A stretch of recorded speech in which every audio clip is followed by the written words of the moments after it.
wild ride it's been.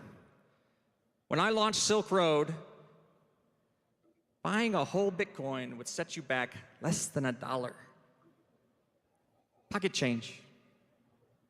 Can you imagine that? Now they're worth over $100,000 each.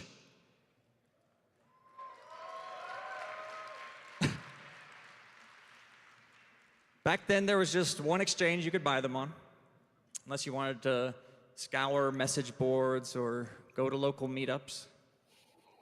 Now it seems like every app I download has a built-in wallet with one-click buying options. There are dozens of new cryptocurrencies and blockchains, each one fascinating in its own right, and thousands more I'll never have time to learn about. There's DeFi and Web3, and now there's AI to help me navigate it all. It's nuts. I effectively went into a time capsule in 2013, and now I'm coming out like Rip Van Winkle. I mean, just a few months ago, when I walked out of prison, I'd never seen a drone. I had never experienced AI. I still haven't. Sorry, VR. The headsets, yeah, haven't done that yet. I had never chatted with AI. It's all hitting me at once.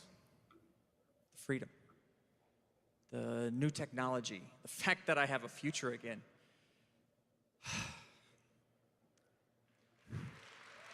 It's a lot. It's a lot.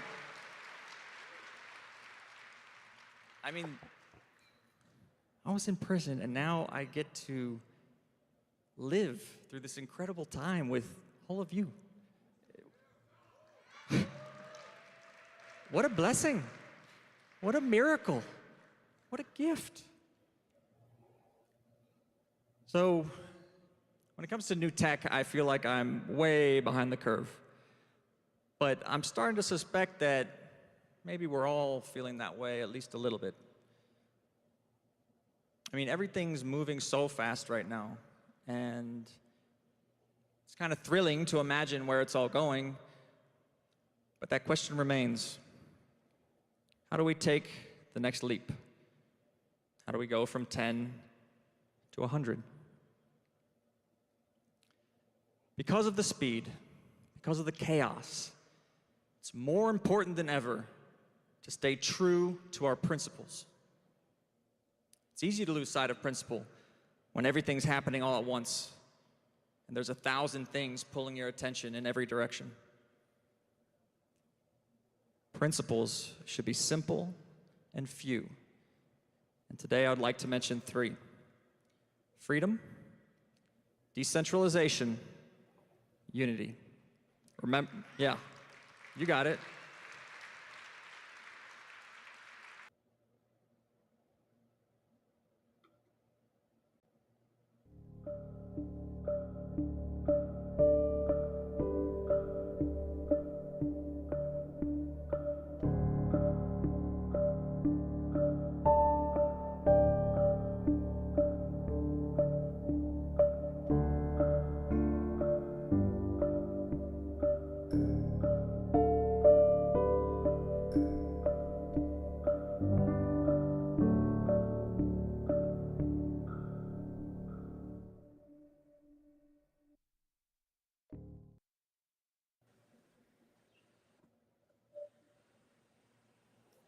Happy Bitcoin Friday, freaks.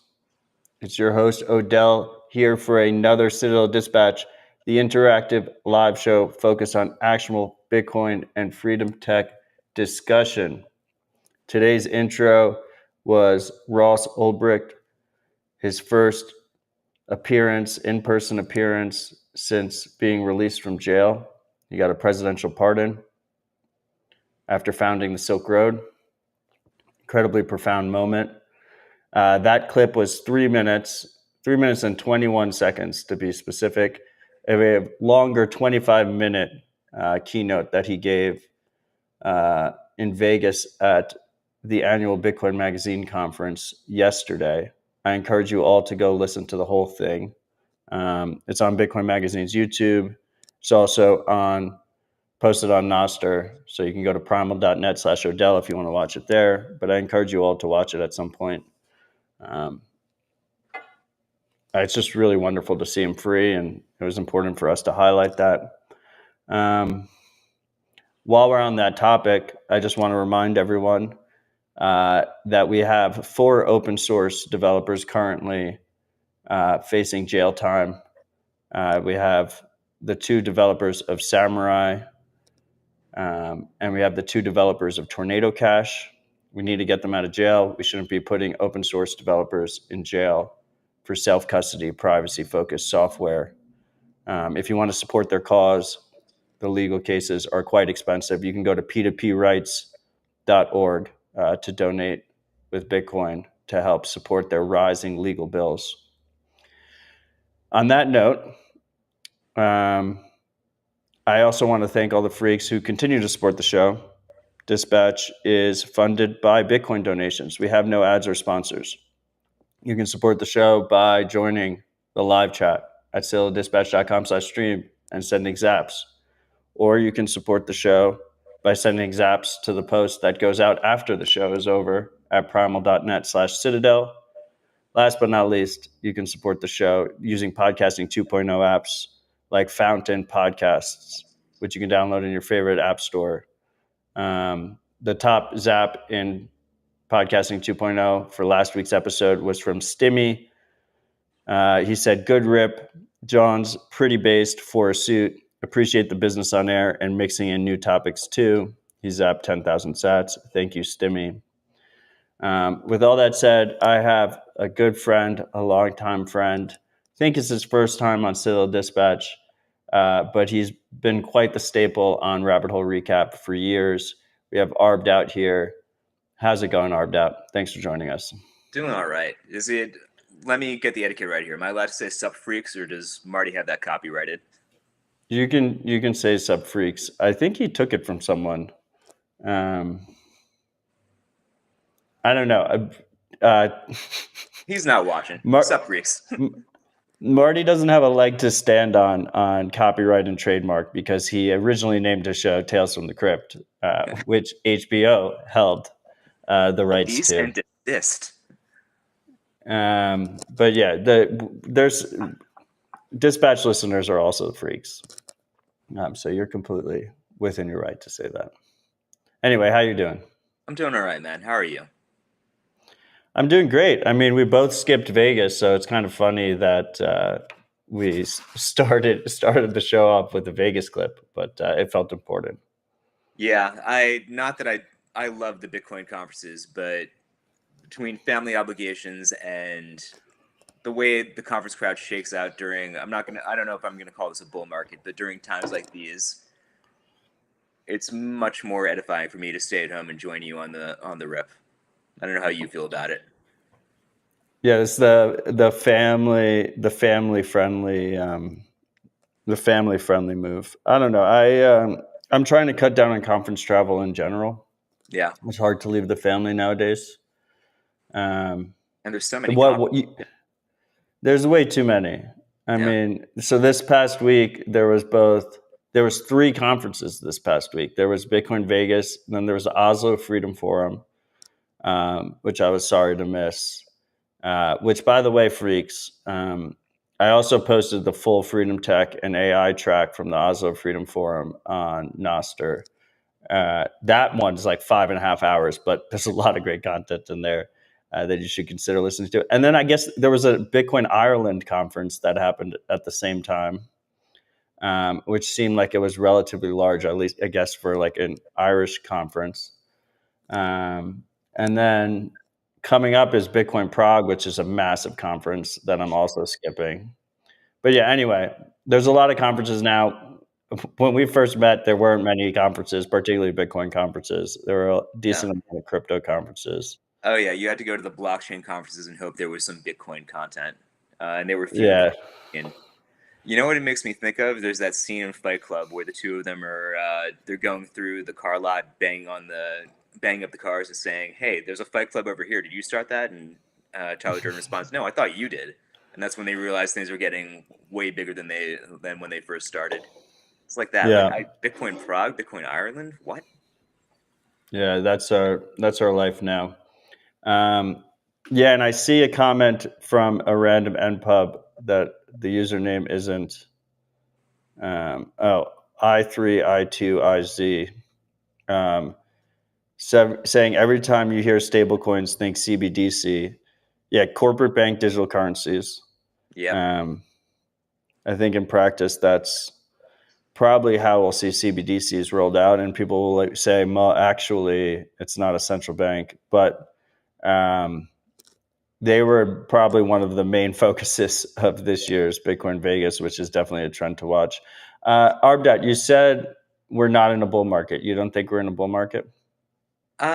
You know, I'm terrible. And the last time when you famously called me a bear and took a nap on my rug, I'm terrible at calling tops and bottoms and understanding what the price is. The one thing I'm certain of is I am terrible at knowing what a bull market is until after it's happened and say, oh, obviously that was a bull market. So part of me thinks a lot of the scenes, the spectacles I saw in Bitcoin Vegas that I'm looking at on Twitter feel like top signals, and maybe this was the bull market and it's already passed, or maybe it's got more legs and it's going to go 10x and then who knows what I've learned over the years is that the safest thing, both reputationally and more importantly mentally, is to just focus on what really matters, which is one BTC equals one BTC. Who cares what the exchange rate would be at? I mean, I was right that you were a bear, though, if I recall correctly. You were not wrong. Yeah, I remember messaging you right after and saying we have to edit that clip. There were like I 30 think words. I think we waited. It was supposed to be released on a specific. Was it supposed to be released on Halloween? Was it Halloween 2021 You came in or during 2020? the holidays. It was cold. I remember that because we were drinking scotch to warm us up, and then we were drinking scotch for other reasons. I maybe it was Halloween. All Well, I know, anyway, we specifically were like that episode we delayed for like 2 or 3 weeks. and And from the point I called you a bear to the point we and usually we don't delay episodes. And from the point I called you a bear to the point we published, we had been ripping. Like it was just like I was completely right that you were a yeah, bear. yeah, But so maybe you're a bear again. I mean, I think it's kind of hilarious that we're over $100,000. yeah, Ross is free. There's a Bitcoin strategic reserve. Uh, governments are talking about buying Bitcoin. The price actually, since last dispatch, which was last week, is up mm, because I record the sats per dollar, and it was actually 954 sats per dollar last episode, and now it's 951. And Twitter is calling top signals is actually kind of a bullish signal, but all that said, I do agree that ultimately at the end of the day, people should just be staying humble and stacking sats and thinking long term and not taking leverage and being very conservative always, because who the hell knows with Bitcoin price. And it is this cycle has been, I don't know, it's different. I don't know different how, but it's definitely a different beast. I don't think we should really be necessarily comparing it to past stuff, right? yeah. Agreed. Anyway, when I first reached out to you, I mean, there's two there. First of all, it's great catching up to you. I mean, you're a legend in this space, at least to those who are paying attention, and you're a good friend, and it's great to catch up. And now that I'm trying to reduce conference cycles, I'm trying to, make the podcast more consistent. Well, at least dispatch more consistent, because Rabbit You, Hole Recap we've done every week for 7 years. Yeah. I've got to say, you've done it the right way. If you want to reduce conference travel, you just made Nashville the place that other people want to come to. Yeah. That's next level. That was the trick was get people to visit me, and Nicely done. then I just have a half an hour, 20-minute, 20-minute commute instead of getting on a plane. That was definitely the move. But I wanted to talk about your project Sigbash, and then you also launched a book. Yeah. So So we'll talk about both. I think the best place to start is start with Sigbash. What is Sigbash? Why should people care? What are you trying to do there? So just gonna drop in on that, huh? Okay. Well, hopefully everyone on that's watching is familiar with the concept of multisig and what multisig is. If Yes, not, most people are. all right. So I don't have to explain why you would want multisig. The problem right now with multisig that I see, at least, is that you've basically got two models for people who are going to be in your multisig quorum. You've got friends and family, the Uncle Jim model, where if you want to set up a 2 of 3, you have to find a couple of other friends or family members who you trust and who are worthy key holders to be a part of your quorum. That's great for a lot of scenarios, and it's not ideal for plenty of other scenarios. You don't want to suddenly promote your friends and family into de facto, not financial institutions, but people who are playing the role that traditional financial institutions play. Maybe they don't want to play that role either. Of course, there are plenty of companies that are willing to be key holders for you. I won't name them because I don't want to speak ill of them, but I think there's a gap in the market between that friends and family model and the current financial institution model, where the available key holders you have that are companies are all regulated KYC AML requiring companies that offer you access to the dollar system. That's great if you want to maybe take a loan against your Bitcoin in a multi-sig. I can absolutely see a use case for this. But there's probably, to my mind, there is a third use case where you don't want friends and family, and you don't want to dox yourself to a third party. You just want someone else you can trust, some key that you can break glass in case of emergency.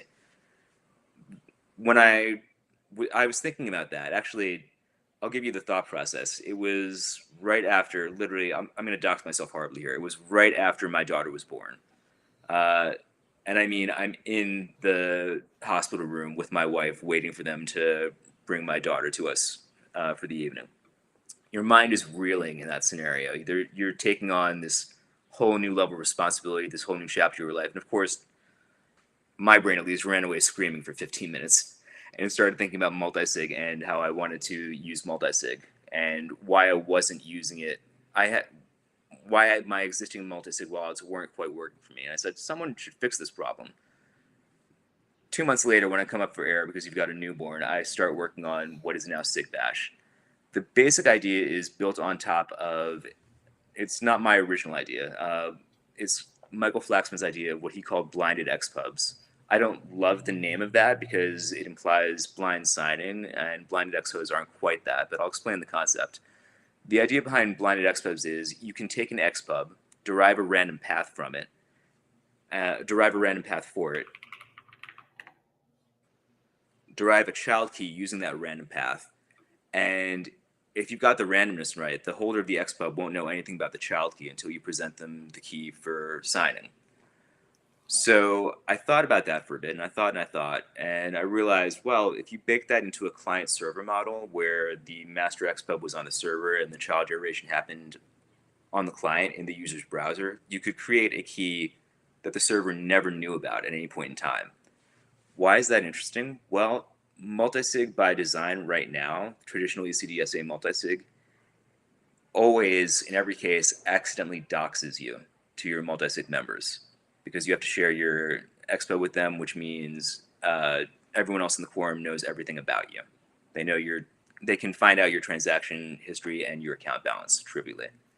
You probably don't want that for a lot of multisig use cases. Once you realize that, it's pretty limiting multisig. You have to have this whole other level of trust in the people that you're in the quorum with.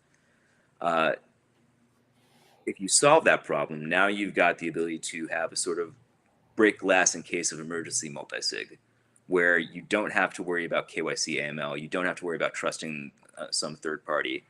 You can just grab a key from them, put them in your quorum, and until you need them, they might not even know that you exist.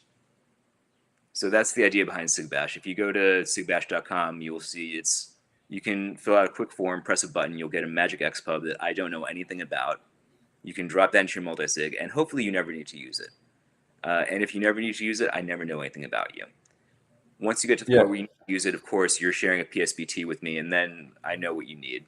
I know your information, but hopefully it never comes to that. It gives you that peace of mind that you can actually have some escape hatch in your multi-sig quorum without actually having to involve another person. Right. So let's think about this in practice. So in practice, most people, when they use multisig, they're doing 2 of 3 multisig. If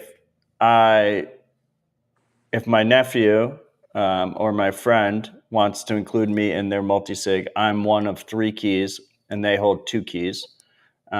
If they don't need me, they can always spend the money. They can always spend the money without me because they have 2 keys. If they lose one of their keys and they need me, they ask me to sign. Now, in that normal process, and there's companies that offer it like Unchained and Casa, but in that normal process, by me having 1 key in the quorum, I always know their balances. So I'm trying to help my buddy out, and I want to hold a key for him just in case something happens to his key or something happens to him. But I have this additional liability of I know exactly how much his savings are, and every transaction he makes. Yeah. Which is super compromising information. And particularly with friends, like you really don't want to know that information. And when it comes to companies, even if those companies mean well, there can be data leaks. They can be compelled to hand over information. That information could then get compromised. And as we know, as the freaks on Dispatch know, the Bitcoin blockchain is forever. It's going to outlast all of us. So a compromise that happens could affect you down the line 10 years from now, 15 years from now, 20 years from now. So the beauty of this model with Sigbash is, in a best case scenario, I have two keys. Sigbash holds 1 key. And if I never lose my 2 keys, which, let's be honest, in practice, you're not trying to lose keys, then Sigbash never knows anything about my balance, my transaction history, anything like that. Now, at time of signing, if for some reason I do lose a key and I need Sigbash to sign, then you would know balance and transaction history, and it would also be backward looking. Like if there was a bunch of transactions in the past, you would also know that, right? Yeah. I can't say too much about future plans, but I can say that at the present, yeah, that's true. Yeah. Okay, so that's awesome. And to your point about becoming a father, I will say that when you're single, or even if you're married and you don't have kids yet, it's easy to be like, well, my threat model is if I die, like the Bitcoin dies with me. But as soon as the next generation comes around, it's something that I think every Bitcoin parent is thinking about, which is I want to make sure the reason I'm stacking sats is for my kids and their kids. And I want to make sure that they don't that they're able to access the Bitcoin if something happens to me. But also I want to make sure that they aren't actually an attack vector themselves and can't necessarily. You don't want them to be pressured, or you don't want them to be able to necessarily access the funds while you're still alive. And so that's the beauty of multisig. That's why multisig is so powerful, and so many people recommend it. I think multisig is great for organizations because you don't want, the CEO or one person in an organization like OpenSats to be able to spend the entire treasury. But it's also incredibly powerful when you're thinking about inheritance and you're thinking about robust security, where you want to be protected from theft, but also you want to be able to pass down Bitcoin over the years. Is that a good summary? Absolutely. One thing, an unrelated anecdote, maybe, actually related anecdote, I'll add. One of the most clarifying experiences for me as a Bitcoiner over the years was working at, I'm going to say Bitcoin 2021 in the conference hall, working the Unchained booth when I was their VP of engineering, and having users come up, and I thought I'd be talking through different technical nuances and what is multisig and all that. The vast majority of the conversations I had were people with that concern, people who said, okay, I've been holding this Bitcoin, some of them for years and years, some of them had only gotten into it that cycle, saying, okay, I understand, I get it, I'm a believer. How do I make sure I pass this on to the next generation? That's in a safe way. Yeah. How do I secure my keys? How do I make sure that when I'm gone, the people that I care about get to have my sats. That it's not just a donation to everyone.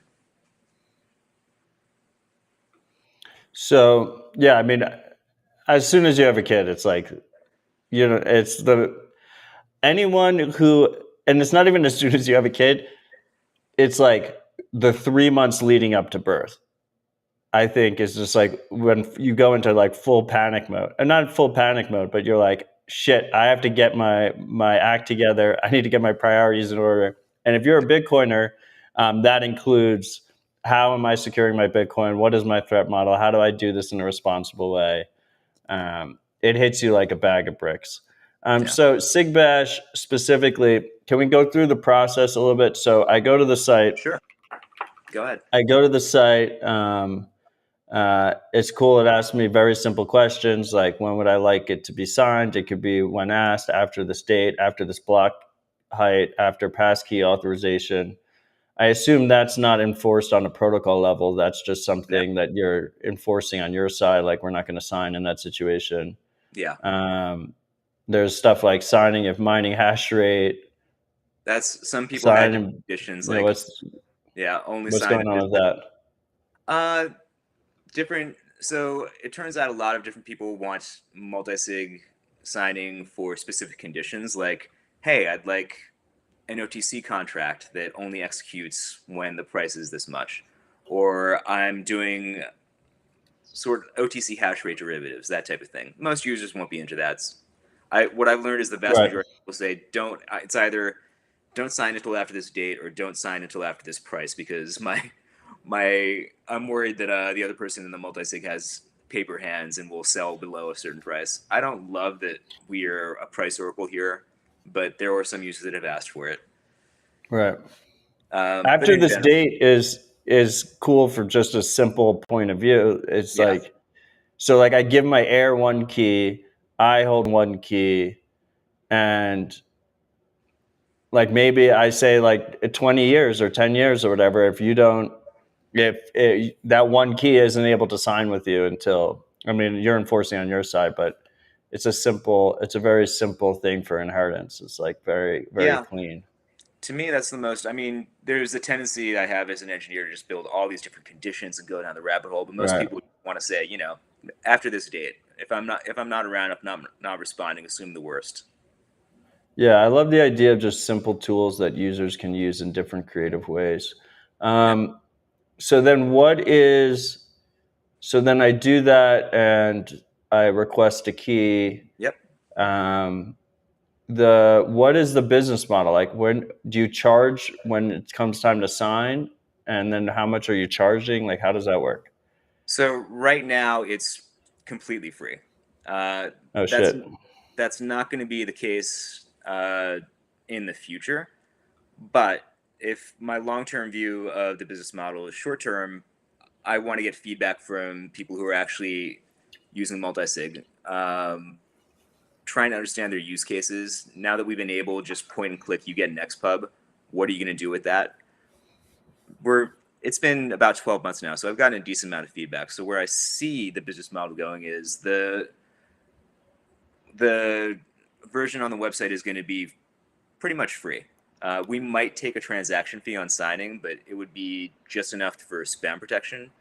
And so the model I'm thinking of is what Cloudflare did back in the day. I'm not sure how many watchers are familiar with it, but the idea is most people will get a free plan.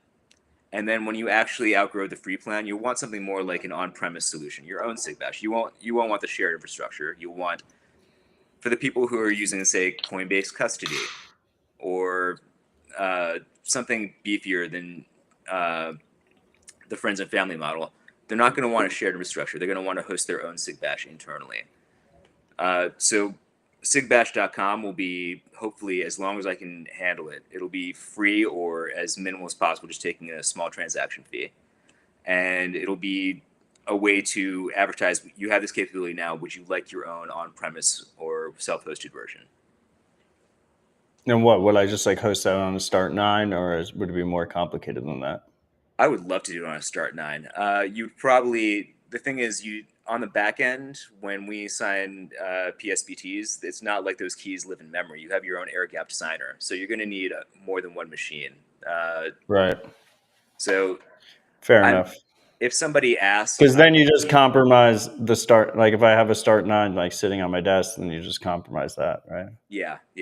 I'm willing to talk to people over what their needs are, but if you give me the choice between, somebody pays me and I build them something insecure but it's self-hosted, I don't really see the value in that. I'd rather So are just you let thinking of that more like, is that more like artisanal? Like, are you like actually going in and setting up the server and do like, is that a, yeah, I'd do a drop-in for a day. yeah. It I I really don't like the idea of artisanal because one by one that ends up being insecure just accidentally.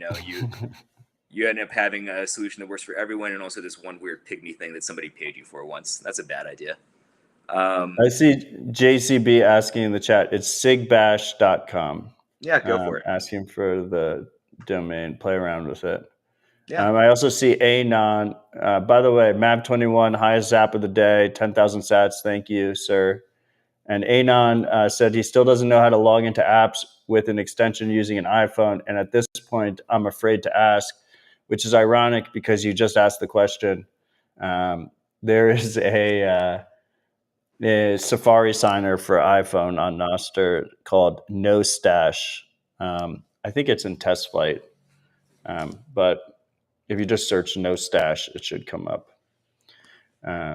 And then Brian just zapped us 100,000 sats and said fat zaps only. Thank you, Brian. Nice.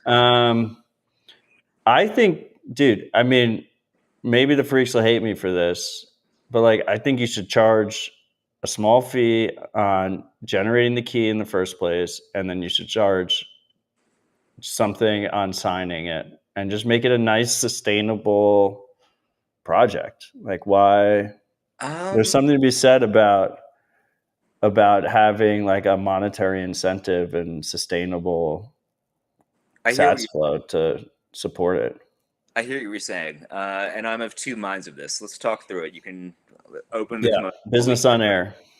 On the one hand, the steel man your argument. If you don't know what the product is, then you are the product is the argument. You should be suspicious of someone who's just giving away free keys and signing, right?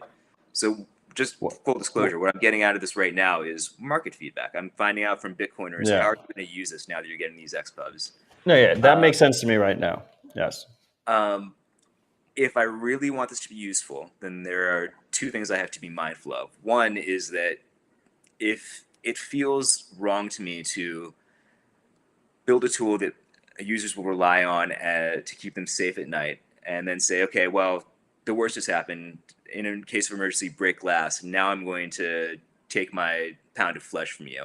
It feels a little bit exploitative. I need to find a right pricing model where any user who finds themselves in that scenario would say, okay, I'm comfortable paying this fee.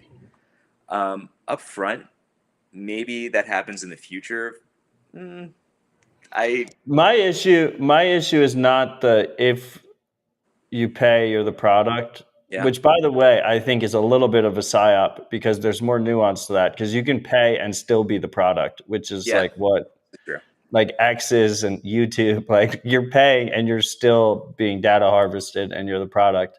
So it's not like a cut and dry rule. The bigger issue for me is my example earlier, which is I give a key to my heir and I say he can't sign for 10 years. That means I'm relying on you to still have the service in 10 years. So you need to be, and I want you to be happy about it and sustainable. Like I want you to still, like that's a big task. Like people don't realize, like people look and they're like, oh, like this guy like has been doing this thing for 8 years, like great for him. Like 8 years is a long time. 15 years is a long time. And like to stay focused and to have it well maintained and to have it with good uptime. It's like that's something I would pay for. And I would feel a little bit concerned that it wouldn't be around if I wasn't paying for it, is kind of my thought process. Okay, so we're turning this into a user interview. You're a great multi-sig user interview. Let me ask, would you be more comfortable business on air? Would you be more comfortable paying up front or paying at signing time? So Unchained used to have the model where you pay at signing time, and I think they got rid of it. And what they did was it was a percentage of what you were signing, which I think is fair because I think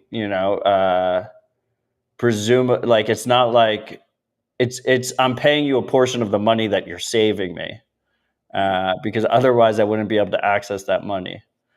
Like in that situation, I've already lost my one of my keys. And you're actually providing it's almost like a recovery service.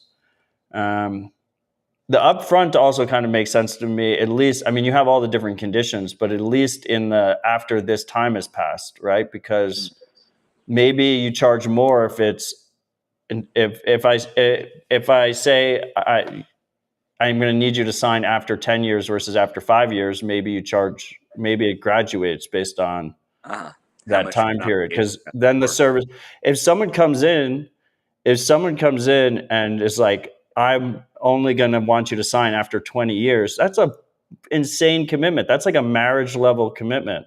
Yeah. And like maybe you should be charging them more in that situation. And I think the user I think that's completely reasonable ask of the user. Okay. And then on the Bitcoin side, in the Bitcoin sense of things,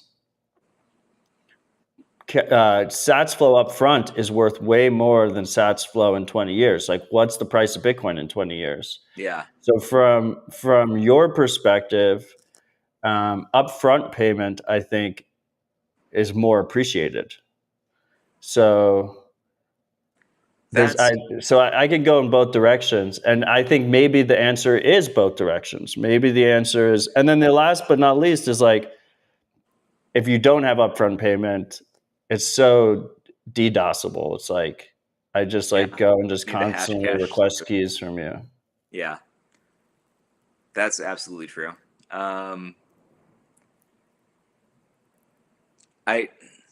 Here's the thing. I have information that you don't, which is that I've been using this feedback to build the Sigbash V2. And I'm reluctant to announce new features while I'm still working on V1. But I will say... Breaking. Maybe there's a V2 in the works. Maybe. Do I save that for Marty? Is that for TFTC, or do we come back and talk about this? No, screw Marty. This is the real show. Right? I do like the idea in general of the user paying upfront, but getting something out of it in return besides just assurances. Maybe some sort of... Maybe you could view that payment as maybe sort of collateral on an insurance policy, where if they need to sign, they get it back in the future. I don't know. One of the hard things that I have to factor into this is just what you said. Sats are worth a lot more in the future. So if you give me a few sats now and you're asking me to sign in 20 years, do I hang on to your sats and give them back to you and do something with them in between? I don't know. Lots of different users have lots of different opinions, what I found. People are very reticent to pay for things. Bitcoiners are very reticent to part with their sats. And if I'm going to ask them to do that, I want to make sure I'm giving them enough value to make it worth their while.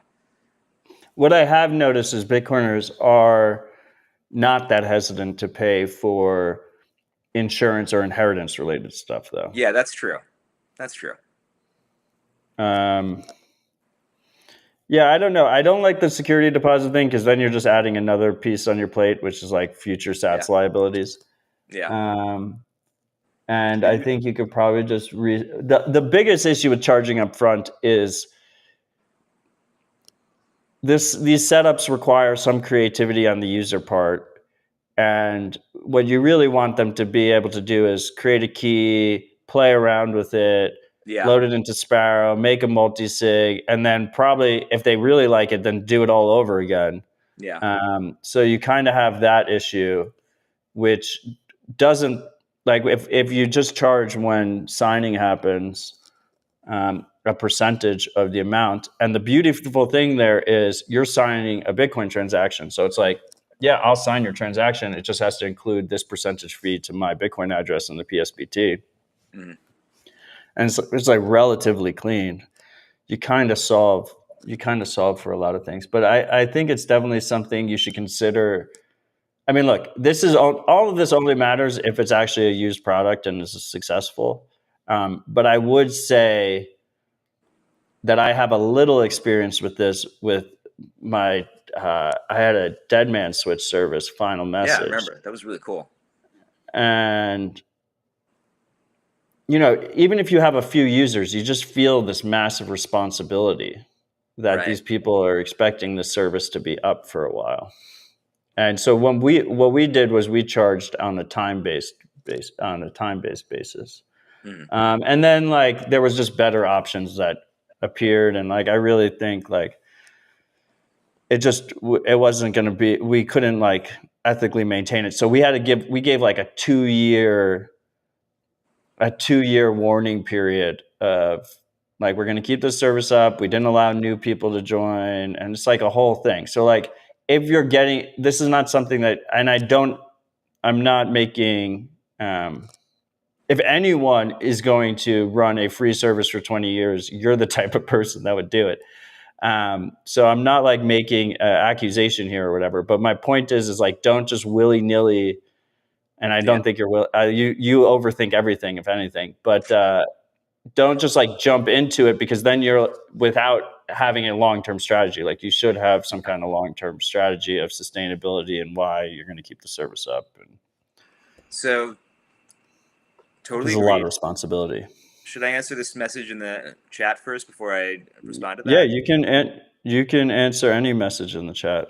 All right, so we've got Without a my user permission. asking, what about the tax code? All these transactions are a nightmare. No, I am not a tax attorney, and I am not your tax attorney, but at least in my jurisdiction, the taxable event is when you cash out into fiat. If you're just moving Bitcoin from one address to another, that is not a de facto a taxable event. You can certainly construct that in such a way where you might have to deal with. Well, the taxable event would be paying you for the service. Got it. So for me, got it. And then for you, it would just be regular income tax. Yeah. And then for the user, if they pay a fee, they're supposed to pay cap gains tax on it. Right. Savings on the profit. But I don't think that really, like, that's just paying with Bitcoin on things. That's just it's the same problem with anyone else who accepts Bitcoin for payment. Yeah, I think people overthink that a little bit. To a quick response to what you said, what I've been toying around with is the idea that you could have either Signet coins would be issued for free, or we would issue what I call exploding keys, where you get a key to toy around with, but in 30 days, let's say, that key is no longer valid. So you set up, I like that, just to kick the tires, and then anything beyond that you pay for. Yeah, I like that. That way you get the best of both worlds. Yeah, I mean, maybe the best model is upfront, so you're not holding money hostage in the future. And maybe depending on what options they choose, it changes what the price is, and you just have transparent upfront pricing. Yeah. I will say in the previous Unchained model, there's weird situation where they pay with a fee. There's weird situations where like maybe you didn't lose access to the second key, but you're having trouble recovering it and all this different stuff. And then it puts the user in a weird position where they have to like think like, am I going to pay 1% to make this transaction, or am I going to wait 2 weeks or 3 weeks and try and figure it out? So it kind of adds like a little bit of mental burden to it. I don't know. Upfront maybe it's cleaner, but I don't know what Sigbash V2 is. Now I'm like curious, and it seems like you're not gonna. Are you gonna give us any information? Sigbash V2. Under promise, over deliver. That's my motto. So maybe Sigbash V2 doesn't exist. Maybe I didn't say anything. It sounds like it exists. Well, if you're planning on doing a major overhaul, then just leave it free for now, is what my opinion would be. Got it. While you figure things out. But I think this could be an incredibly useful service. It's something that I would personally find very valuable. and I'd be happy to pay for it. I'm glad to hear that. I've been focusing. I took a step back and I wanted to focus on building something that not just Bitcoiners would use, but that people who are interested in Bitcoin would use. Like my mother has been interested in Bitcoin for a decade, and I can't call her a Bitcoin user, which is at this point it's a little bit painful for me because of all the people in the world, you know.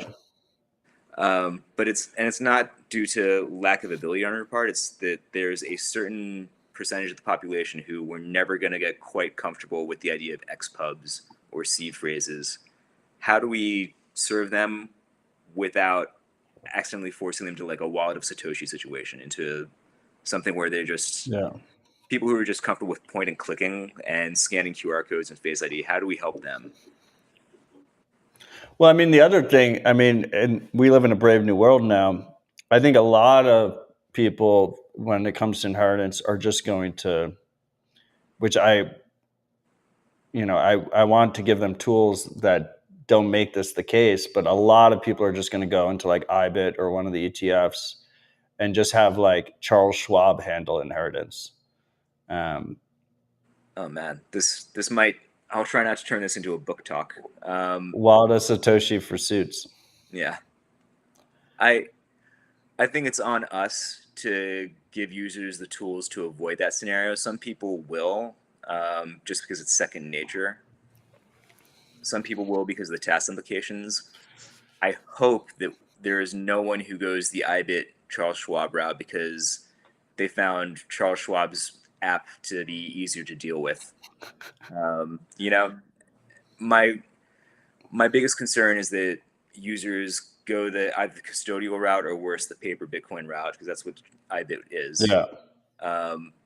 If they go that route just because it's an easier set of buttons for them to click, we owe them more than that. I agree. I mean, I think the reality is many users are, though. Yeah. And we have to push back. I mean, we have to provide better tools is what we have to do. And I think Sigbash is in the right direction on that front. Thanks. Working on it. The other piece there on that topic, and by the way, Super Fat Hour, Ride or Die Freak, Zap 21,000 sats. Thank you, sir. Nice. Is I don't know how professionalized you want to make this service, but there's a lot of demand for, premium customer service kind of thing. Yeah. That people would happily pay for. Yeah. And we're seeing companies like Start9, for instance, right? It's like their software is MIT licensed, completely FOSS. You can take an old computer, you can flash Start9 on it. So it's like people are like, how do they make money? Well, there's a lot of people that for their home server, and it's not just Bitcoin. It's like, I'm keeping my child's photos. Like I want premium first class customer service, so that I know that I have a person I can talk to, that can guide me through it.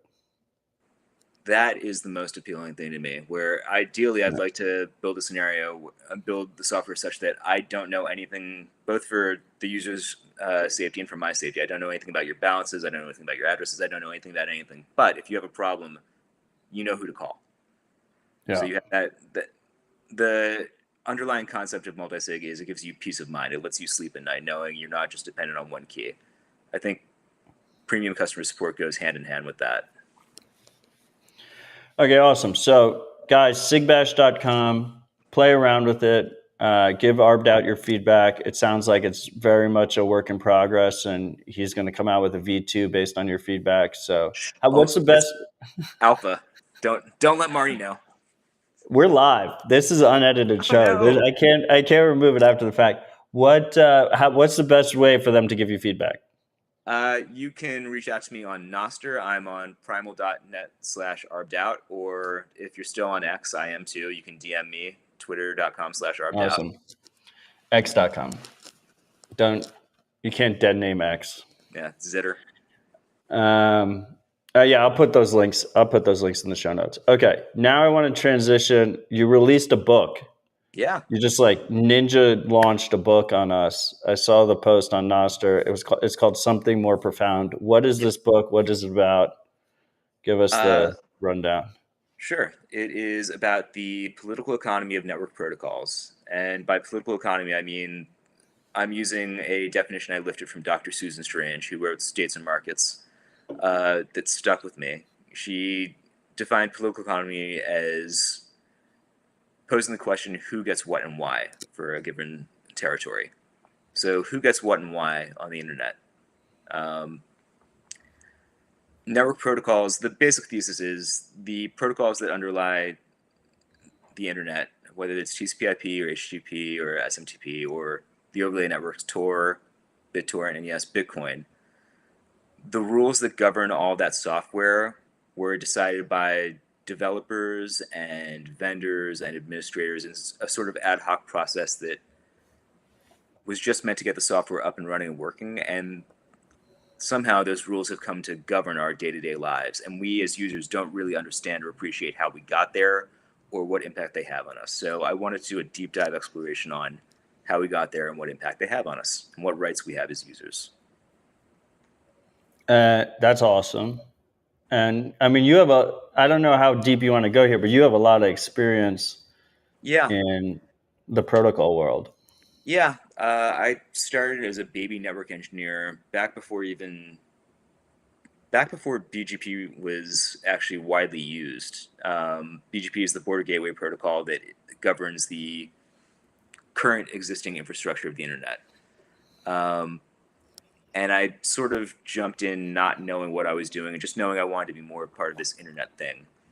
And it took me about a decade to realize all the things that I thought were etched in stone in the foundations of the current internet were very much in flux and subject to what I think Donald Davies calls it the tussle, this ongoing fight. A tussle. There's no other word for it. This push and pull interaction between users, developers, vendors, hardware vendors, software vendors, people like Google and Mozilla, Firefox and Chrome, people like Microsoft and Apple, the operating system vendors, and us users, all of us deciding what do we want out of this internet? What do we want to use it for? At the inception of the internet, and I cover this in the book, you can go to somethingmoreprofound.com and download it for free. I'm a first-time author, so all of the conversations I had with publishers were sort of kind of tragic. So I figured, why not just release it for free, download it, and if you like it, great, and if not, well, don't download it. What I cover in the book is in the beginning, in the 60s and the 70s, the internet came about as a means for scientists to share resources over the internet to run their experiments. They built these protocols so that they could connect their computers together and have more computing power to do things like run weather simulations. Or there's a popular story about how the internet was first envisioned to help the United States military withstand a nuclear strike by spreading out command and control capability. That's not quite true.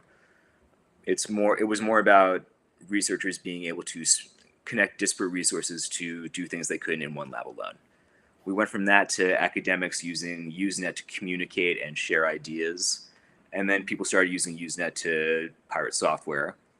There was that phase of the internet. And then we used it. Then we sort of went to email and being able to send electronic messages back and forth. Then the next phase of the internet was the World Wide Web and surfing the web and that idea. And now we're at our current phase of the internet where we're doing this. Somehow we're streaming to each other online and sharing our most personal thoughts on social media. Pretty crazy. Yeah, and it was all those different eras as we worked our way through those different eras, protocols were adapted, modified, pushed and pulled by developers and users and vendors to accommodate these new use cases. The web browsers we started with in the early 90s when I first started my career looked nothing like the web browser I'm using right now to talk to you through this stream. We've come a long way. I mean, So first of all, I love that you released it for free. I feel like it really adds to the the narrative of the book, even though I haven't read it, but my understanding of the narrative of the book. And it's true value for value, but you should have some kind of, once again, business on air. Like there should be like a donate button on the website.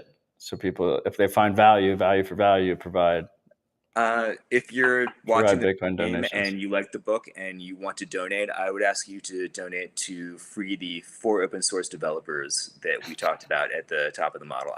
My mortgage is paid, my kid is fed. We've got 4 people in jail, guys. Use your money wisely. You're a legend among men. P2Prights.org. I mean, on that note, since you're a protocol graybeard without a beard, what I love that you're using Nostr. What is your opinion on like the current state of Nostr and where we're going? Like, how do you think about it? I love Nostr. Nostr it's not quite right to call it a networking protocol, a new networking protocol, because well, first, that's the power in it. The network protocol it uses is WebSockets. That's why we're able to all access it through existing web browsers. That's actually a great idea. It's piggybacking on top of the existing web infrastructure. What it brings on top of it is a shared encoding system. All of us understand that events have to look a certain way, and they have to be tagged a certain way. So different developers can build different tools that all consume the same content. And it also adds a entirely new public key infrastructure. We all have our NPubs instead of having to get SSL certificates, which is what the normal web relies on. I think that's incredibly powerful. I think we've just scratched the surface of it. I think, to me, we're in the very early days of Nostr. Where we're at right now is a great version of, to me, the initial boost in Nostr adoption came from, and correct me if I'm wrong, you're an early Nostr guy as well. So what I saw was there was originally the Bitcoin hackers Mastodon instance, way before when Twitter was still a thing. People were still were unhappy with Twitter, and Mastodon started being the first sort of alternative. And then we all realized, wait a minute, this is just all the different problems, but it's a federated fiefdom instead of a single king ruling us. We've got it's like MVK instead of Elon. Yeah, and NVK is great. Don't get me wrong. But he also did not want to be in that position of being the de facto not Elon. And nothing was signed. Like you had to completely trust him. It was complete false start. Yeah, and he would. I mean, to his credit, he was using the best available open source tool at the time, Mastodon.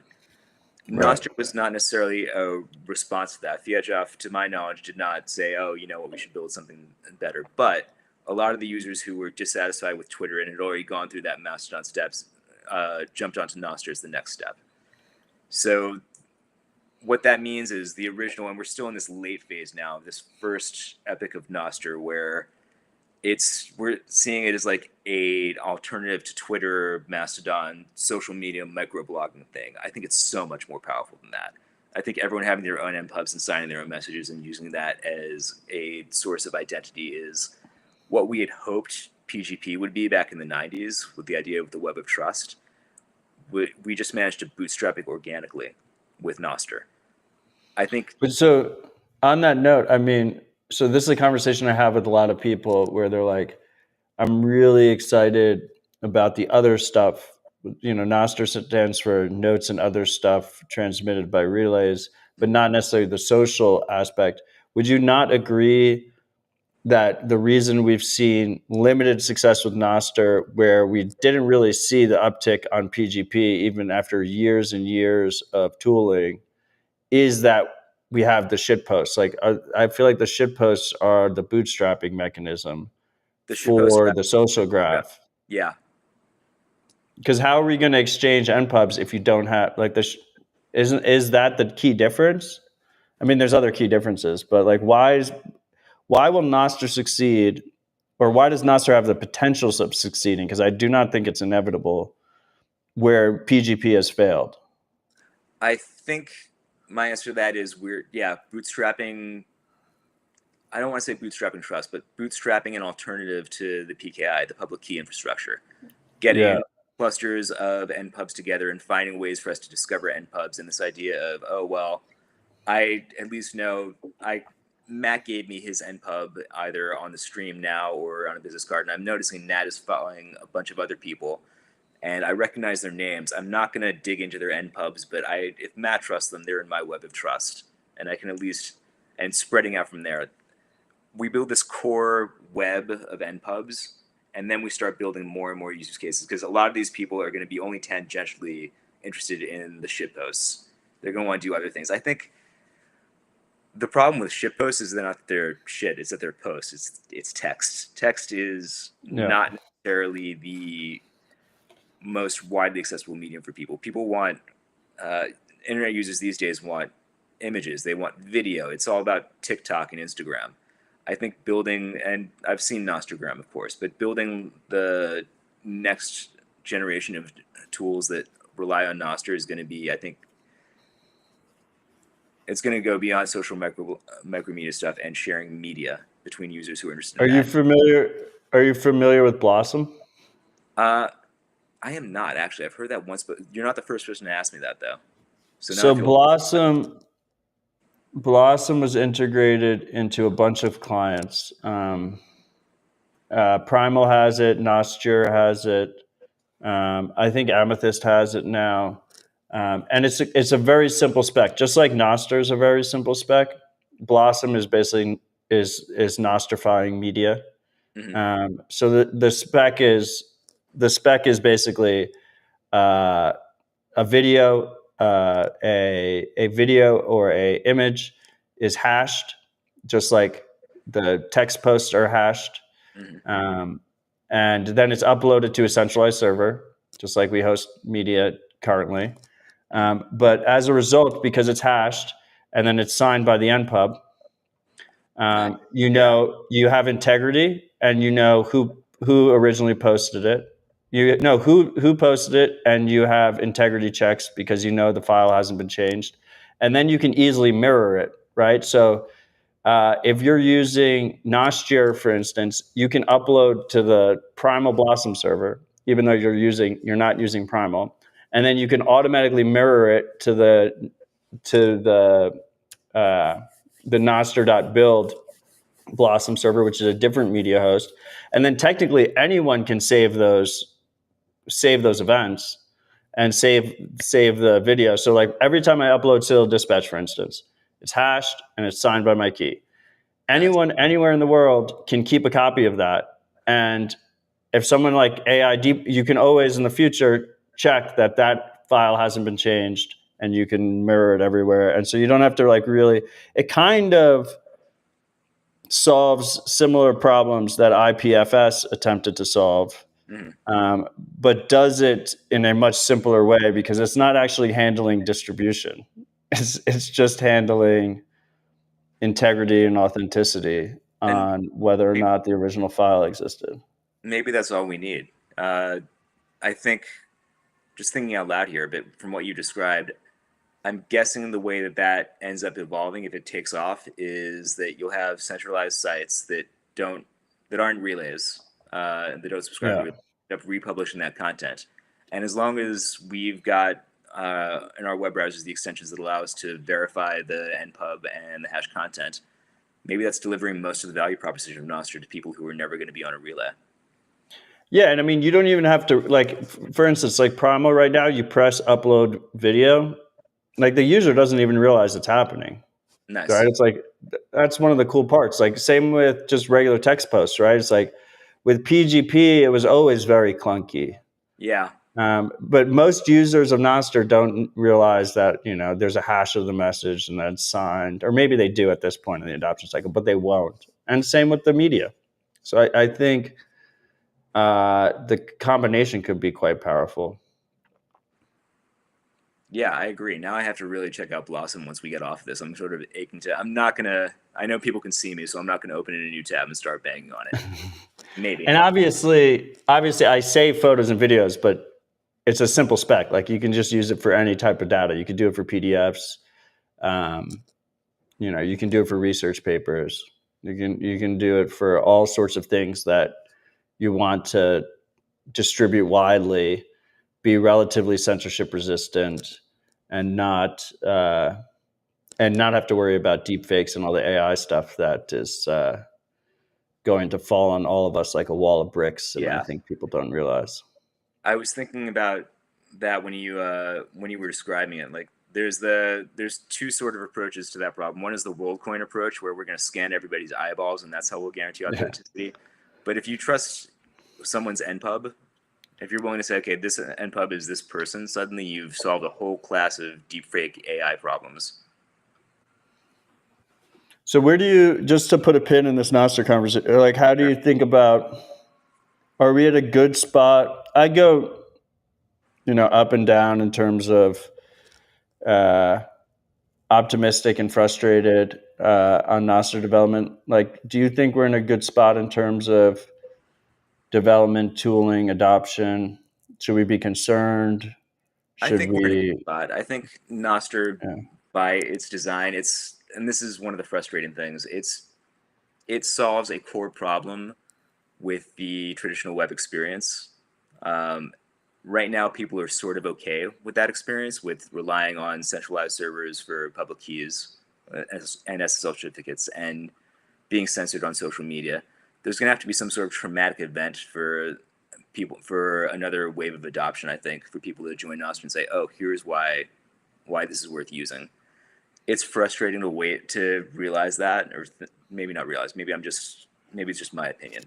But I think technologies like this end up being adopted. You see adoption of things like Tor when states crack down on traditional internet communication.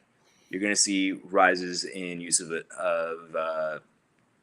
Nostr when you start seeing things like age verification being implemented on websites. When you start seeing we're starting to see the early days of that. Yeah, there have been rumors. This hasn't happened yet, but they've been talking about basically KYC for X. You're gonna have to update your driver's license if you want to be to protect the children. Right, of course. Is it not national security? It's fun. It's funny because, like, as a father, social media is one of my biggest concerns with my kids. It's like I don't. I'm really conscious about screens. I'm conscious about the addiction elements. I'm conscious about the privacy concerns and the surveillance concerns. But I just, as a freedom lover, like, I think that's a parent's responsibility. And I could quickly see, I mean, it's the age-old meme, right? It's like, how do we package this? Do we package this as national security or protecting the children? But I think that's probably the most likely vector we see increased KYC through the internet, which is the only way we can prevent people under 13 from using Facebook, for instance, is if we KYC everybody. Yeah. Because otherwise a kid can get through it. Yeah, and it's a weird place. Yeah, and if that happens, I imagine there'll be a whole slew of people who say, I'm absolutely not going to give Mark Zuckerberg my passport and my bank account details and all the other KYC information he wants. I'm not going to have Sam Altman scan my eyeballs. What can I do instead? I think the tooling right now is in place for Nostr to start helping those people. But when that wave comes, I imagine we'll see what we saw with Bitcoin in, like, 2011, 2013, when WikiLeaks kicked the hornet's nest. There's going to be a flood of people who realize they need an alternative, and then they're going to hit some choke point that we haven't envisioned yet. I think, what was the bugbear in 2013? It was transaction malleability in SegWit. There'll be something, maybe it's key rotation, who knows? And then we'll have to, that's the tussle. They'll show up, and we'll have to meet that challenge, and we'll go back and forth. And in 10 years, the suits will arrive to start selling us Nostr bonds. I mean, with that topic, let's pivot over to Bitcoin. Sure. Protocol Graybeard, longtime Bitcoiner. I shaved. The people listening, we have way more listeners on the podcast feed, so they're all just going to assume that you have just a massive gray beard. If I keep saying it over and over again. How do you think about where are we at Bitcoin? Like, are you positive? Are you negative? Are we in a good spot? Could we be in a better spot 5 years ago if you were thinking about today? How are we doing? I think we're doing great. Could we be in a better spot? Sure. I'm not sure that there's much we can do about it as Bitcoiners besides trying to make it as easy as possible and as normal as possible for people to run their own nodes and to hold their own coins. I think there's a lot of distractions, whether it be things like, not that I'm against or opposed things like bit bonds or the strategic Bitcoin reserve or inscriptions or ordinals or OP returner, whatever people are talking about on social media these days. But I think that's sort of incidental to what we should be focusing on, which is making sure as many people as possible can hold their own coins and run their own nodes. That's the entire value proposition. As more and more users become interested in Bitcoin, I think it's incumbent on us to make it easier and easier for them to manage their own nodes and to hold their own funds. I think Start9 is a great step in that direction. You shielded me on a nodl. The first node that I got from someone else was a nodl. Before then, I was running my own node on my laptop. And I graduated from that to a nodl, and my next upgrade was a Start9, which I'm not going to show you in my room right now. It's right next to me. Each iteration of node that I've had has been easier and easier to run, to the point where the Start9 is, I'm pretty sure, I wouldn't say completely point and click, but it is astounding how few buttons I had to click to get up and running with a node. Yeah, they're about to make it. I mean, I'm not allowed to talk about it, but it's going to get Yeah. even easier pretty soon. That's great. I think in terms of wallets, what I've seen lately out of, say, what Nunchuck is doing and how they set up Music 2 is really exciting to me. Sparrow has come leaps and bounds. From the last time you and I talked to where Sparrow was, where it is now, is astounding to me. I think we're in a great position in terms of how easy it is to run your own self-sovereign wallet and run your own self-sovereign node. My biggest concerns, I would say, are that we don't have, that we, the node runners, are being outpaced by the people who are just in it for number go up. And it's not a sin for them to be in it for number go up, but we need to, as much as possible, when people come for the money, we want to make sure that they stay for the freedom tech. If you're in it for Bitcoin at 6 figures, that's great. A Start9 node is a small investment in this thing that in this journey you're going to take. I'm not sure that there's anything that's on my wish list from a protocol point of view. You know what? I'm catching myself. Really? There are things that I might want. There's not anything I would want to. I do a monthly thing at PubKey here in New York City. I'm very religious about being impartial there. I'm going to bring that same energy here. I'm not going to tell people that I want a certain change made to Bitcoin, because then people will say, oh, so-and-so on the internet said, and now that's my opinion. I think it's more important. Is your monthly thing like, is it like BitDevs-esque, or? I mean, obviously there's New York BitDevs, right? Yeah. This is separate.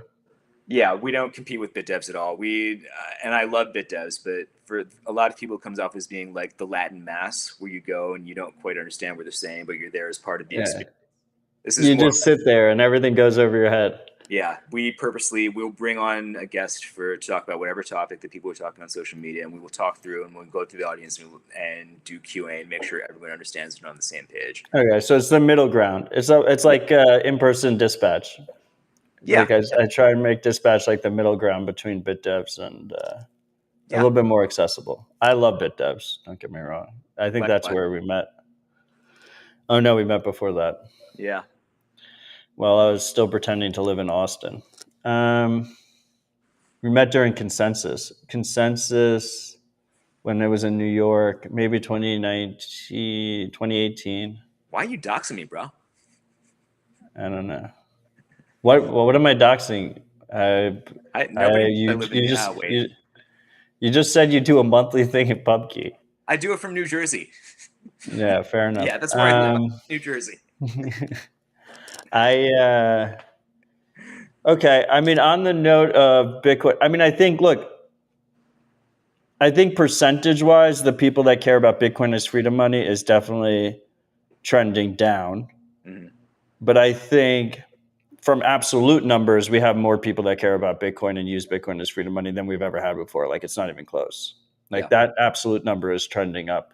And the beauty of Bitcoin to me has always been like effective. It's hard to comprehend, but it's like minority veto power. It's like it empowers the minority to make sure that there's no change. It's very hard for even a large majority to change Bitcoin at the protocol level. That's like the core value prop, right? So as long as we have like this ride or die base, it's hard to enact negative changes in a big way, which is what we have going for us. Yeah, I agree with that. And that's why you see a lot of, again, this is the term that I quoted in the book is the tussle. Why you see a lot of the conversations we're having right now about OP returns and things like what BitLayer is doing with setting up this agreement where they're going to send non-standard transactions to the miners. It's very hard for us to change consensus, so people will sort of try to find ways around that, and other people will say, oh, that's not what I signed up for. That's actually, we're finding out the difference right now, I feel, between policy and consensus and convention, where policy is what your node sort of agrees to do. Consensus is what your node has to do, and convention is what we all just sort of assumed was going to happen. Because consensus is so hard to change, we're now focusing on fighting about policy and convention. Yeah, I mean, so when we first met, one of the first conversations we had, when we first met at an undisclosed location at an undisclosed time, one of the first conversations we had was about protocol improvements that could improve privacy. Like that. I mean, do you think we'll have any significant protocol changes ever in anything? For anything, I think it gets harder and harder. Yeah.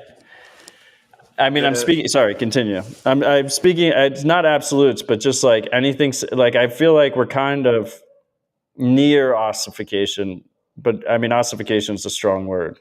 But so let's talk about ossification, because I covered this in the book. Okay. The first time ossification, the term, appeared in the literature was in the mid 90s. I think 1995 is the first paper, when Internet Protocol researchers realized, wait a minute, so many people were using the TCP/IP that it's actually pretty difficult for us to change it. Not because everyone can't agree on a change, but because what would it mean to change when you've got all these boxes and all this middleware that is sort of assuming things about the behavior of TCP? What would it mean to push through a change? Are you going to break several? You can't ship software and say, hey, this will break a whole bunch of things, and then expect people to run it, because plenty of important people will say, you know what, I'm not going to run the thing that breaks things for all my users. I think the important thing to remember or realize from that history is that ossification is not an end state, it's a process. Ossification is, we're there right now. It's happening. It's the process of, it's not becoming ossified. There's no end goal where you finally make no changes. It's that where changes end up being pushed out to the edges where they're easy and easier to make. Consensus, when we talk about ossification as Bitcoiner, we're talking about how hard it is to make consensus changes. I think what we're seeing is that it's becoming harder and harder to make consensus changes. There are longer and longer gaps between soft forks, and it's harder and harder to get stakeholders to agree on what the next soft fork is. It's interesting to me in that there was never this baked-in idea of there being a next soft fork. There was always in BIP8 and BIP9 the idea that you could have multiple soft forks in flight, that people would have different things that they would want to activate at different times. But in practice, as a community, we always want to fight about one thing, and we don't have like energy to fight about two different things. So it's always going to be the next soft fork. There'll always be the next thing. And that's ended up being an interesting gating factor, because once you have the next soft fork, there's a second question of what should the next soft fork be? Are you the type of person who makes your bed first thing in the morning? Because if you are, I bet your next soft fork is going to be the great consensus cleanup. You want to make sure things are nice and tidy. Are you the type of person who like wakes up, gets going, and immediately starts playing video games, and you want the next big, fast, and shiny thing, and you want it shipped yesterday, and you're annoyed that it hasn't? As we have more and more personalities and more different sets of incentives, the idea of what the next soft fork should be it becomes harder and harder to come to consensus on. I Yeah. don't think we've seen the last change. I think one of the things I covered was in the wake of the Snowden revelations in 2013, whenever Snowden revealed that the NSA and the GHQ had been spying on everyone on the web for years and years using HTTP, there was a sudden consensus, wait a minute, we should all switch to HTTPS. HTTPS had been Right. around for decades, but we'd all sort of said, oh, it's hard and it's expensive and we don't really need it unless we're doing credit cards and passwords, unless you have a global passive adversary who's swooping up all of your data. Once Edward Snowden came out with those revelations, the mass migration to an entirely new protocol, a mass consensus change, happened relatively quickly. It took a decade to get to 95%, but 50% was pretty Right. quick. I'm bringing that example up because if there were some threat, like if tomorrow there were something announced that we actually had viable quantum computers that were actually capable of running Shor's algorithm and actually threatened UCDSA, I don't think that's happening anytime soon, for the record. But since that's everyone's top of mind thing. If there were an actual, real, credible thing, I think we as a community would say, okay, well, we know what the next soft fork is. Guess what we're shipping? Right. In the absence of a threat, it becomes, well, what would you like? What would you want? And the options right now that I'm aware of, we covered this in the last month's, it's called Coinbase, by the way, our monthly meetup at PubKey. I really should have plugged that now. The last Coinbase, we talked about the different software discussions at OpNext. And there were three. There's the Great Consensus Cleanup, there's the Great Script Restoration, and then there's CTB-CSFS. I don't think that anyone disagrees that the Great Consensus Cleanup would be nice, but none of the threats that it mitigates are seen as being particularly pressing. So Right. the next thing is Great Script Restoration, and after that is CTB-CSFS. And that discussion comes down to, well, what flavor of covenants do you want, which turns into what do you want out of covenants? And I think that's where we're stuck on as a community. I think there's the general mind share right now is what we're fighting about for the next soft fork is something covenant related. And there's just like a lot of different, then that gets subdivided within that, right? So Yeah. it makes it even harder to find any kind of real consensus. Yeah, because covenants enable so many things. So now it becomes, well, what do you want out of covenants? What do you want to give to users? Why aren't users is there demand for this? Are we just going in circles? I don't have an opinion one way or the other on a particular covenant proposal. I do think covenants are neat. So, I mean, why should we care about covenants? Why should you care about covenants? Okay, that's a great question. Covenants enable several things. One, there are two reasons I'll try to distill for everyone watching right now why you might want to care about covenants. The first is that they, in theory, enable lots of new and interesting second layer 2 constructions. They allow us to make the layer 2 experience for users much more user-friendly and less interactive, and provide stronger security guarantees. Going into more detail than that would be a whole separate rip. Right. Fair enough. The other reason is that it allows you to bind coins with certain conditions. So instead of saying, hey, like Sigbash, please don't sign this coin until this date, you can actually bake it into the protocol and say this coin isn't getting spent. Well, we can do that already. We have time locks, but you can bind other conditions like this coin isn't being spent unless this transaction meets these requirements. Without the trust of a centralized party like Sigbash. Yeah. And on the previous part about layer 2 stuff, I think it's important for new people to realize that we wouldn't have had Lightning without SegWit. Right. Like, so there is some precedent here that there was a soft fork that was done to make Lightning possible in the first place. And now I think most people, it would blow their mind if they just take Lightning for granted. Like, of course we have Lightning. Yeah. On this topic, the hard part of soft forks is activation. Mm-hmm. And the really crazy thing to wrap your head around is the idea of consensus. Because you don't really know if we have consensus until after you activate it. There's no way to objectively know that actually an overwhelming majority of the network is motivated and supportive of a change. You're kind of just measuring tea leaves. There's no easy way or concrete way to actually measure consensus. And so historically, the Bitcoin stakeholder base, people that care and use Bitcoin and rely on Bitcoin, not people that like stake coins, has been smaller and a little bit and more aligned, right? Like the user base is broadened, right? Like now, now Larry Fink owns Bitcoin, right? We're in a completely different world now. The Pakistan wants to have a strategic Bitcoin reserve.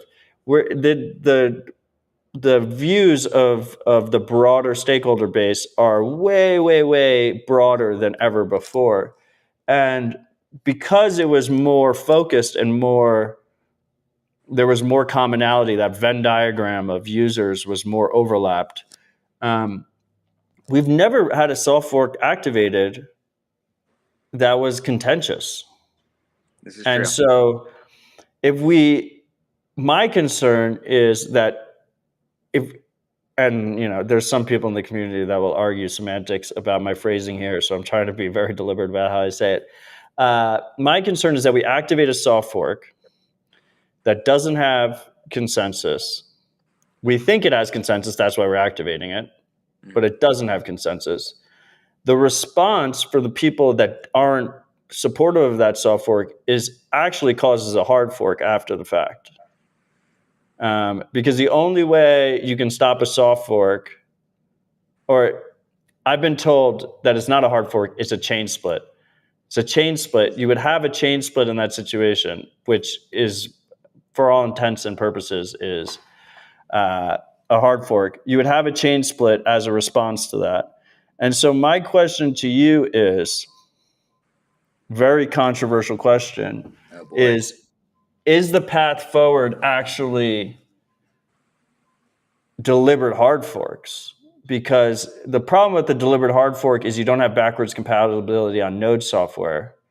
But the beauty of a deliberate hard fork is that actually it's really clean, right? Because if you have Bitcoin, then you have Bitcoin, equivalent amount of Bitcoin on both chains.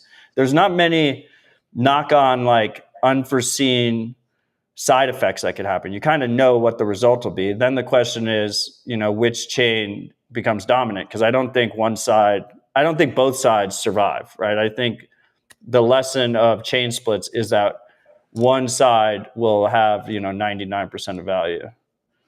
Well, over time, right? Like if you look at Bcash versus Bitcoin, it's like 99 to like 0.1.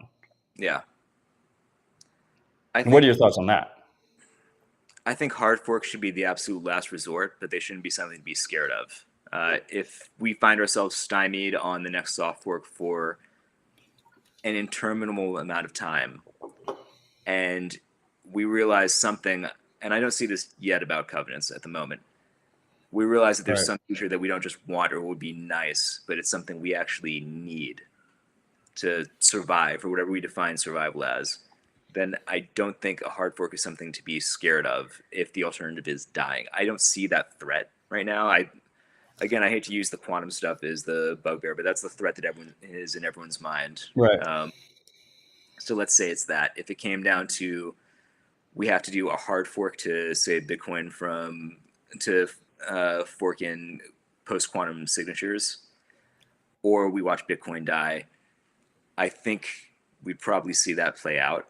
The difficult thing about a chain split is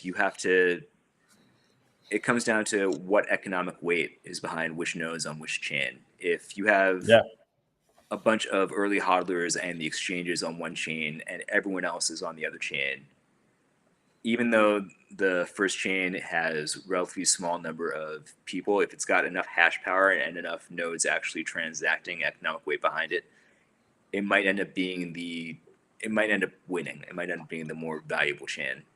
That's by design. Not sure that it's optimal. Avoiding epistemic questions like this is sort of top of mind for anyone who wants to avoid a hard fork. You want everyone to get on the same page and say, hey, we're doing this soft fork, and here are the reasons why. But I mean, once again, like, so a product of my success in the space is that there's a lot of conspiracy theories about me. So I want to just be very clear. And none of the conspiracy theories lack validity, but of course, anyone who's a target of conspiracy theories would say that.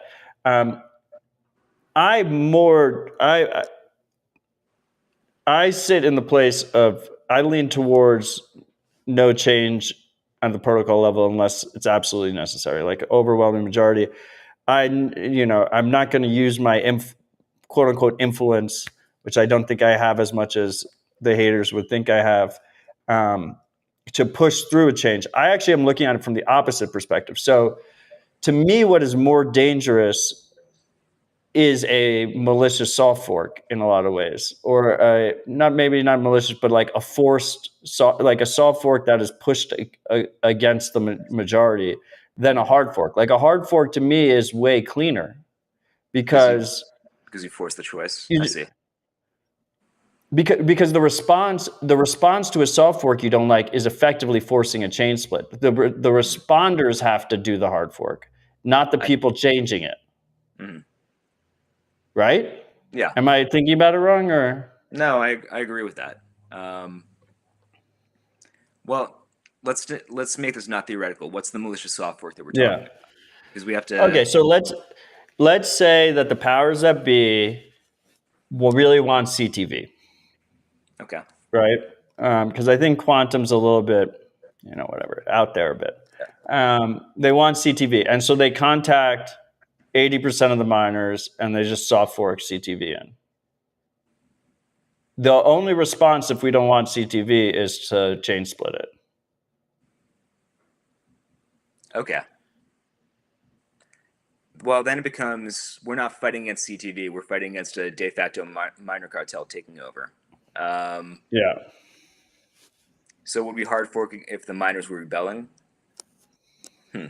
I don't think that's anything to be scared of, let me put it that way. And hang on, with that note, give me a second to pause because I need to plug in. We're running out of battery here. You're good.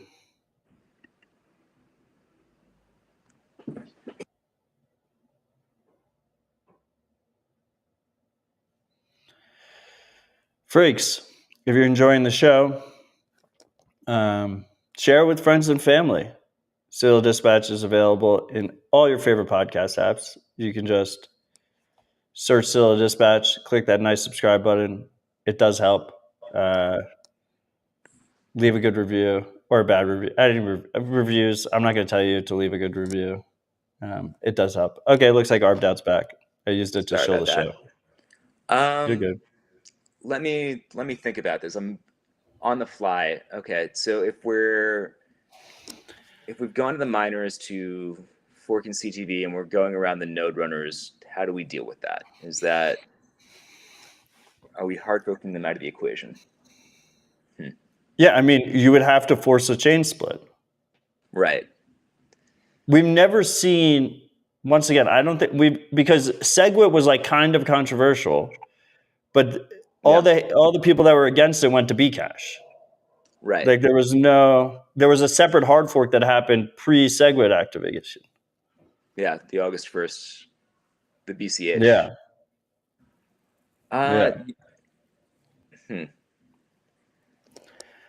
So we've never had that situation, and it kind of like, okay, let's say you didn't like Taproot, right? So you didn't update your node. Well, at this point, like if you haven't updated your node to a Taproot spec node, like you're not validating or seeing a lot of transactions. Right. Like you just don't even know they exist. Like is that opt-in? Like that almost doesn't feel opt-in.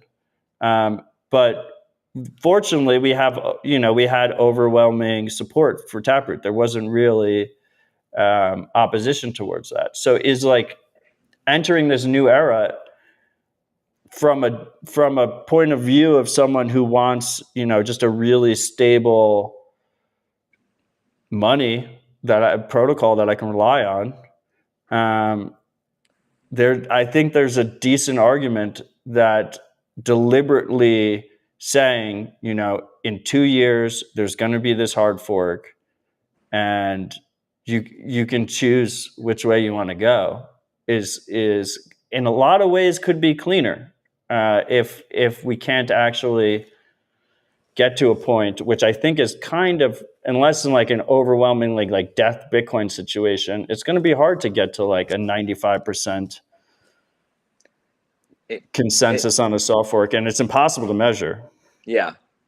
It might be cleaner. I don't think it's going to be possible. I think setting a flag day for everyone to a drop dead date is going to lead to a bunch of nodes dropping offline, and a bunch of other people just deciding they don't want to take part just because they want to abstain. They don't want to vote one way or the other.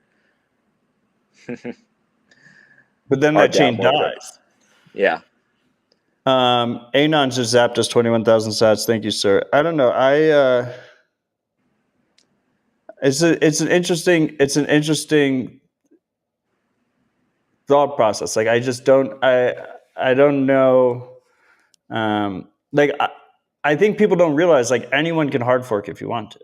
Yeah. Like we can just do a hard fork today. No one would go along with us. Yeah.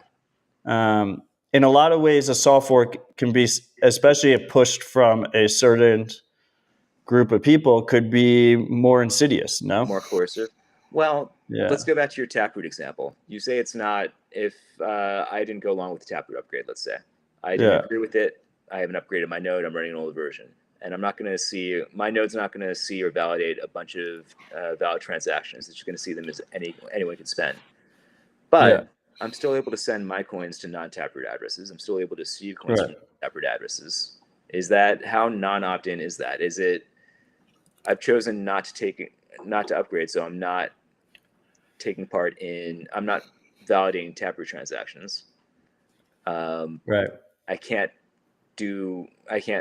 engage in transactions with those addresses or with people who are Taproot only. But I'm still part of the network. I have some. Can't profitably mine.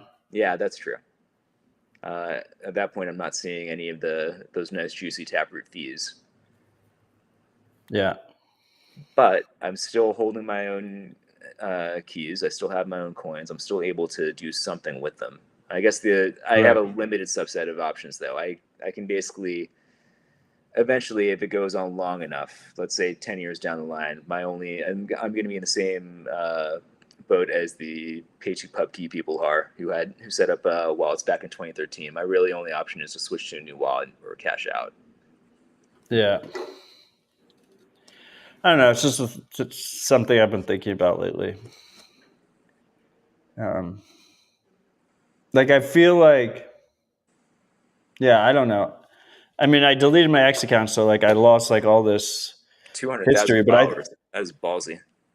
No, what's worse than that is the history. Of all the posts and conversations and discussions, particularly around the 2017 fork wars.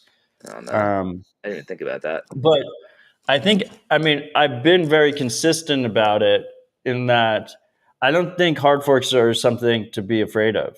I think because ultimately at the end of the day, you have agency on which chain you decide to go on, and you have equivalent Bitcoin on both sides. And there'll be, if it's a strongly pushed hard fork, you would have volatility, short-term volatility. But that's also, the same type of risk if Michael Saylor just started dumping his Bitcoin, we'd have significant volatility.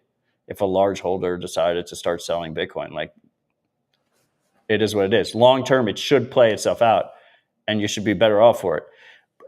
If you talk about where Bitcoin was before the Bitcoin Cash hard fork versus where it is today, I'm in a way better situation as a Bitcoin holder. And you could do nothing. You didn't even have to sell Bcash, and you're in a way better position. If you sold Bcash, you're in an even better position. You got like a 20%, depending on when you sold, you got like a 20% boost on your stash. But I don't know. So my instinct definitely leans towards try to avoid a hard fork if you can. But I agree. talking through it with you now, the worst thing for any asset is uncertainty. We don't. Yeah. If you have the ability to hard fork at some point, you want to see how that would play out. Yeah. And ideally, you'd want to control that scenario. You'd want to have some agency. Otherwise, you'd have a hard fork thrust upon you. Better that we deal with it than our children, right? Well, that's why I'm saying, like, you do like 2-3 years. There could be like 4 or 5 versions of protocol software, whether that's core or another implementation, that is out there and is being reviewed and has eyes on it before it happens. Like, it feels like a lot more transparent and a lot more agency than potentially rushing into a soft fork that doesn't have consensus, that just hits us over the side of the head with the chain split that wasn't expected. Because if it was expected, it would have been a hard fork to begin with, right? The chain split would, kind of just would be a immune response, right? At that point, and then everyone's scrambling. It's like, what exchanges support what? It's like a whole different scenario.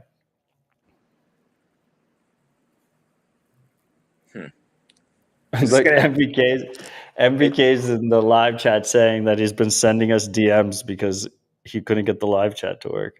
See, he's going to frantically tell me that you're advocating for a hard fork. You need to. No, I think he's more. He's still commenting on Sigbash. He's like, he wants. Look at would invest. Do you see the comments? He really likes Sigbash. I mean, when I was thinking about self-hosted Sigbash, I was thinking about cold card HSM mode. I love my cold card. My cold card is my weapon of choice. One of the things I'm worried about is whether or not, you know what? I can't talk about V2 stuff right now, but I will say, if I had to choose a world between Sigbash having 100,000 users and cold card having one more user, it would always be cold card. I love you, NVK. There we go. Yeah, I mean, my family relies on his product, so I'm very grateful for him. Yeah. There's a couple people, like outside of protocol dev, that my life would be considerably worse off if their products didn't exist. CoinKite, MVK and Peter over at CoinKite is one of them. Sparrow, like if Craig Raw didn't exist and we didn't have Sparrow, it'd be absolutely brutal. Colludus and Zeus, like if I didn't have Zeus, like where would I be right now? Right. But yeah, I would put CoinKite in that. Anyway, Arbedout, we're at 1 hour and 40 minutes. This has been a great chat. I think we've talked about a lot of different things. People should, me and Arbedout are not trying to tell you what to think. Just, think about these things. Think about consensus and path forward. And go to sigbash.com, play with it, give him feedback. Go to somethingmoreprofound.com, read his book. If you enjoy his book, donate to P2P Rights, p2prights.org. Arbedout, do you have any final thoughts for the audience before we wrap? I don't know if it's a bull market or not, but if it is, I can give you memories of my very first bull market, where when I remember clearly walking out of BitDevs one night and hearing every person on the street who wasn't at that BitDevs, just random people talking about the price of Bitcoin and not being able to breathe. Stay frosty, keep your head, just stay humble and stack sats. Enjoy the ride. I love it, sir. Much love. I appreciate you. I look forward to seeing you again in person sometime soon. I still have brought great shame to my family as an ex-New Yorker because I have not been to PubKey yet. I will make it there, I promise. Oh, God, please. Yeah, we'll host you. I see MVK's comments now that he figured out how to use the chat. He's very excited about V2. I'm also excited about Sigbash V2. Looking forward to hearing more about it. Is the last word on this dispatch going to be screw Marty? Is NBK, quote, screw Marty. All right, there's your tagline. There you go. I love you, Marty. Marty is a brother. But yeah, all the good announcements should happen on Citadel Dispatch. Anyway, thank you for joining us, and I'll echo your sentiment. Stay frosty and stay humble, stack sats. Much love. All right. Peace.